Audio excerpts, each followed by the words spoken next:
Hi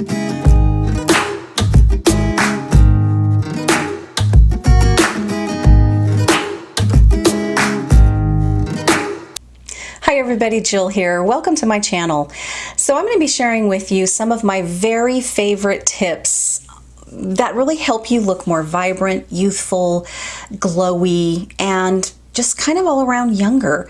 These, I think, work for me, and I love to share what works for me with y'all. So let's start with a tip. So the first tip that I have, and you have heard me talk about this almost in every single makeup video I do, and that is tightlining. Tightlining to me is a necessity when you get a little older and that eye tissue becomes quite crepey and it becomes quite hard to really do a line above that lash line any longer with an eye pencil. It really is hard. And then you have to stretch your tissue out just to get it close, and then when you're done you can barely see it, so then you got to make it thicker, and then it closes your eye in. It's a struggle, and finally I just gave up and started tightlining, and I have not gone back. For the most part, I hardly ever put an eye pencil on the top of my eyelid close to my lash line anymore. I do on occasion, and if I do, it's really toward the outer part, and many times I'll put some eyeshadow over the top of that to smoke it out. But tightlining has become an absolute necessity in my makeup routine. Even if I don't wear a lot of makeup, tightlining really helps to just kind of define the eye shape without closing in the eye. It makes it look like I have kind of a better eyelash line than I actually do. And it's just to me been one of my absolute favorites. Now, if you absolutely have to have something on top of those on that lash line, then this tip I find works so much better than if you were to use an eye pencil, and that is using eyeshadow. I have a couple videos that I'm going to be linking down below, and it's going to help you to create a really pretty wing with eyeshadow. It is by far so much easier to deal with and to apply when your tissue becomes older, a little crepey. It is a lifesaver. So that is my next tip. So this tip is really kind of a neat one, and I have shared this with many clients. Doing their brows and shaping them, even brow tint. And that is, and I like to catch people when they're younger, is that never tweeze really too much on top of your brow area. You know, when I'm doing waxing or tweezing, I'll never shape the brow by going in there. Unless the hair is really growing quite a bit up at the top, then yes, it'll need to be cleaned up. But I'm talking about those hairs that really grow downward and they can be up pretty high. I really don't like messing with them because those could be your new kind of go-to arch brow hairs as you age. And as you tend to lose brows or you tweeze them away, you can be left with really kind of a flat look, you know, that a kind of a flat line on top of your brows.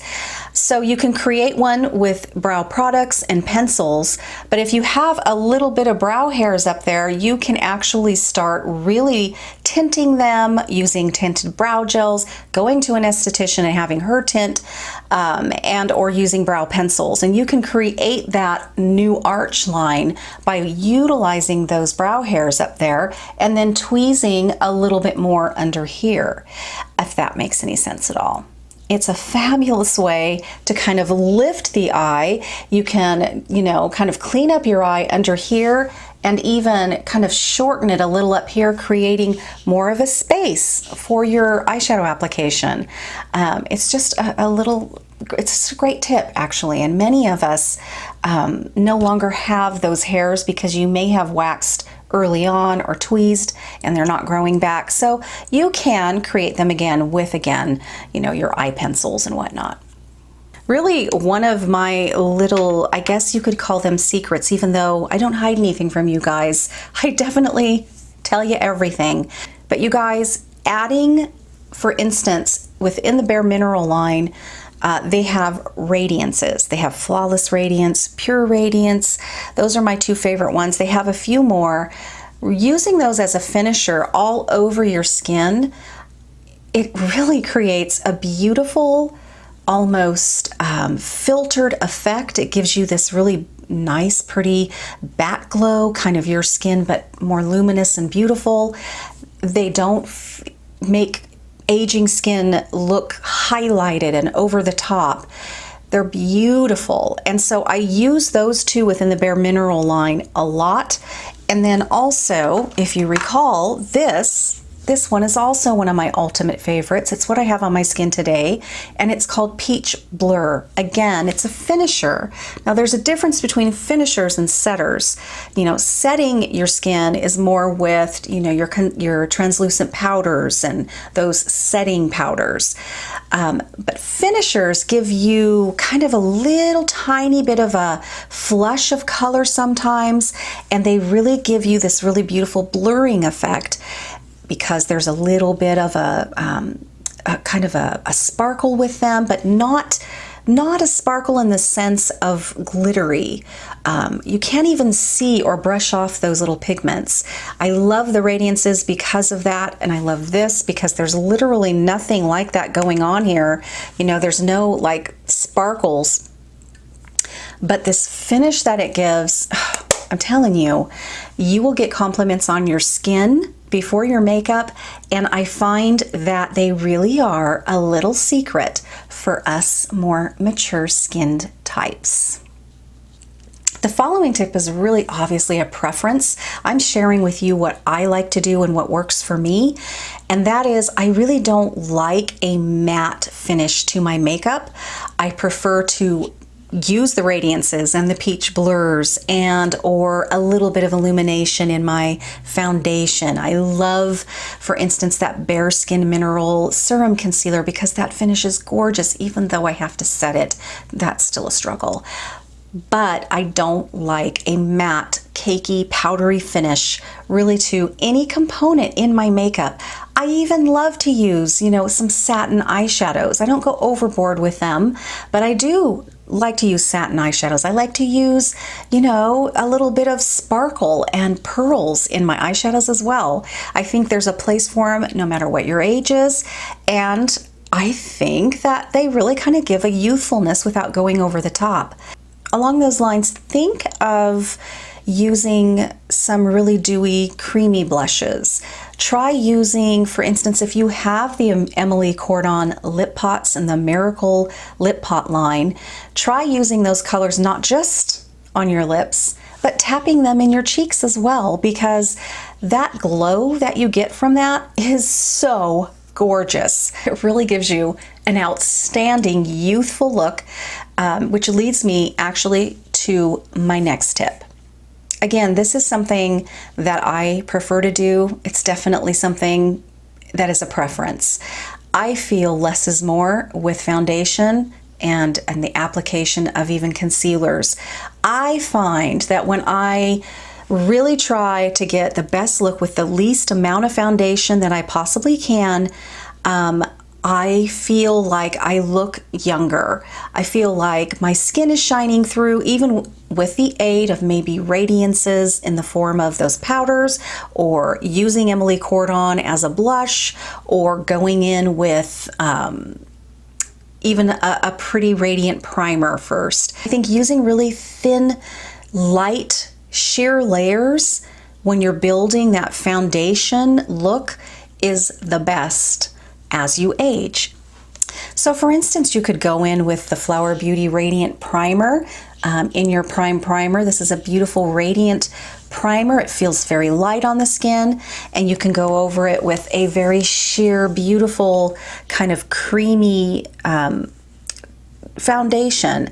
This is, I don't really even like calling this a foundation. If I could call it more of a finisher foundation, kind of like we utilize the radiances, that's probably what I would call it. But it is a foundation. It is a very sheer coverage, but it's built and formulated in a way that is very hydrating, very dewy, and it just sort of mutes out pigmentation and ruddiness without it disappearing.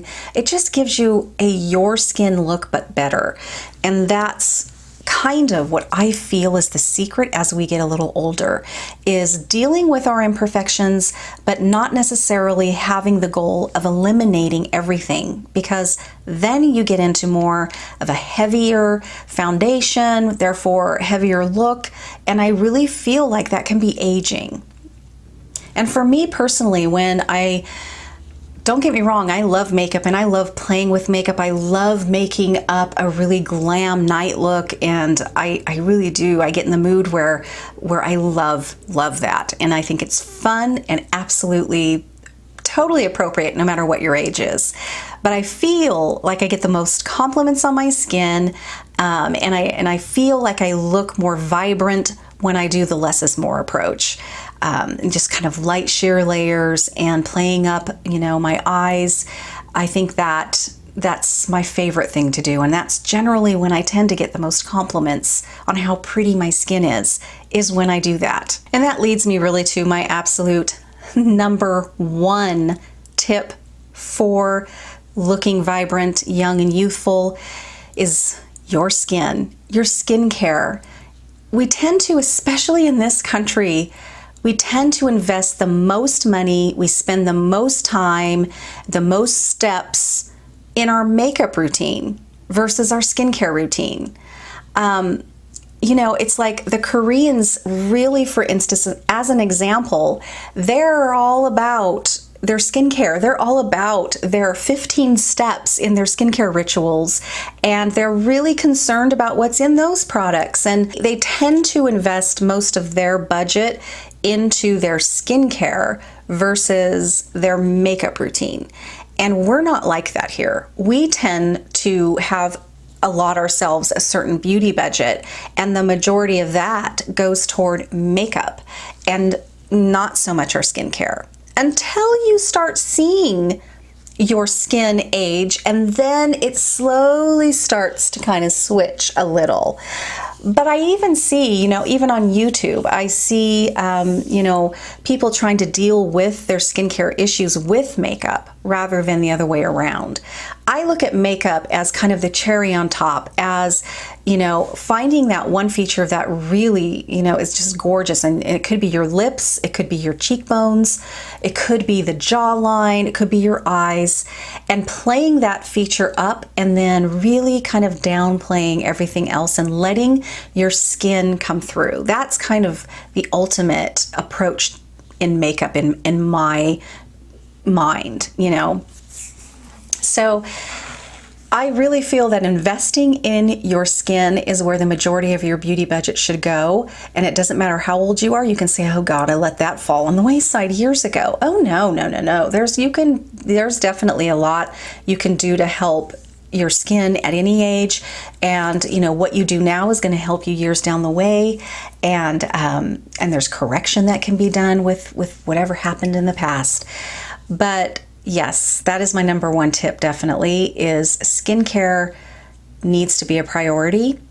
You should look at it as a beautiful celebration of yourself. Take time, build a skincare ritual that really would probably only take, good Lord, 3 minutes, and you could have 5 steps and you can have it on your skin in 3 minutes. Take the time to do a weekly mask. Take the time to exfoliate your skin, because all of that is going to help your makeup look even better. Exfoliation is key as we get older, but I almost hate to say that, because most of the time we tend to over exfoliate and under cleanse. Cleansing, a really good cleanser, and even a good double cleanse, especially at night, is really essential. It's a huge leap forward in aging and preventing further damage. Cleansing is really, really underrated and so important. We definitely over moisturize, over serum, over all of that, and we under cleanse. I could go on and on, but really the main thing I want to say is that invest in your skin. Look for products that actually will do something, that are active, and they have beautiful ingredient decks formulated around those actives, so they will do their job really nicely without damaging your skin. But I would say if there was one that would top that, it would be sunscreen. Sunscreen is your number one absolute miracle product. That is your anti-aging cream that lives up to the hype. That is the one thing that you should spend the most on of all of your skincare components. Don't skimp on your sunscreen. Wear it every single day, 365 days a year, winter, spring, summer, or fall, whether or not you even leave the house. Always wear a sunscreen. Always wear a sunscreen.